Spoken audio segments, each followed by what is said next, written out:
morning, everybody. Firstly, can I thank the more than 23,000 people that were tested overnight in New South Wales. And again, of course, we've had no community transmission. And I just want to thank the people of our state for really responding to our requests for more testing, but also for following the health advice. Because no matter what stage of the pandemic we're in, we need to make sure we hand sanitise, maintain the social distancing and get tested if we have the mildest of symptoms. I'm very pleased to say that given the vaccine has arrived in Australia and is being safely housed in Sydney, that from Monday, over the next 3 weeks, 35,000 frontline workers will be vaccinated in New South Wales, and I'm very pleased today to be joined by Brad, who's a nurse manager, by Lachlan, who's a police officer, and by Gaia, who's an environmental services manager.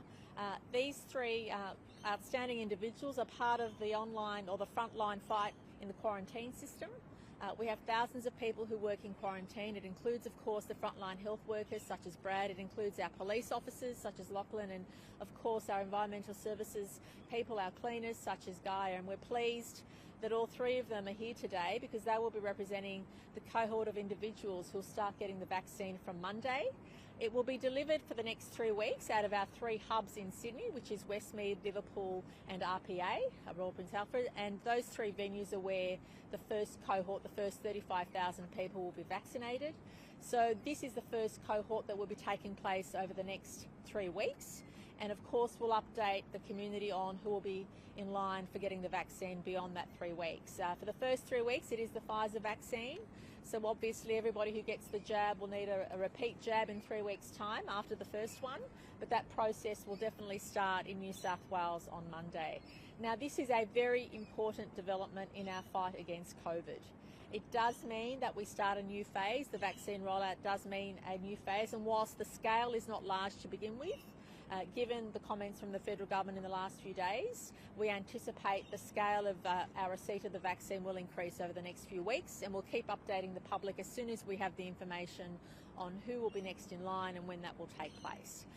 But in the first 3 weeks, in addition to all of our quarantine workers, those health workers who are highly exposed will also be getting the vaccine. So for example, people who are taking the tests at the clinics, emergency department workers, ambulance officers, people who are on the front line who may or are exposed to the virus on a daily basis will also be getting the vaccine in that first 3 weeks. So the cohort of 35,000 will include all those essential health workers in and around our quarantine system, and also those in and around our testing clinics, our emergency departments and ambulance officers as well.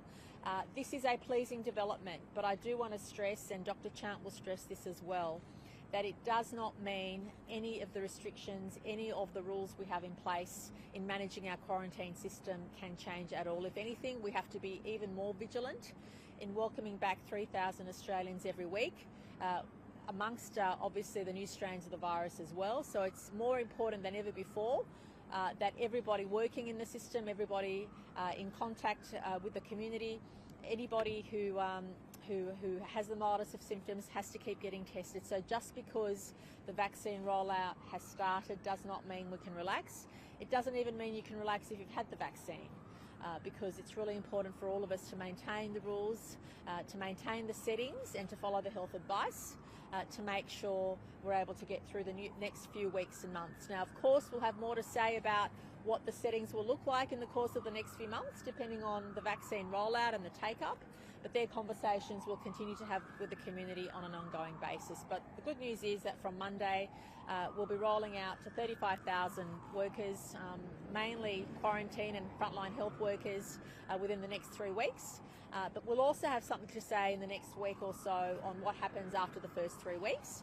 But as you know, the New South Wales Government will convey information to the community as soon as we've locked everything in, as soon as we know for certain what's happening beyond the next 3 weeks. So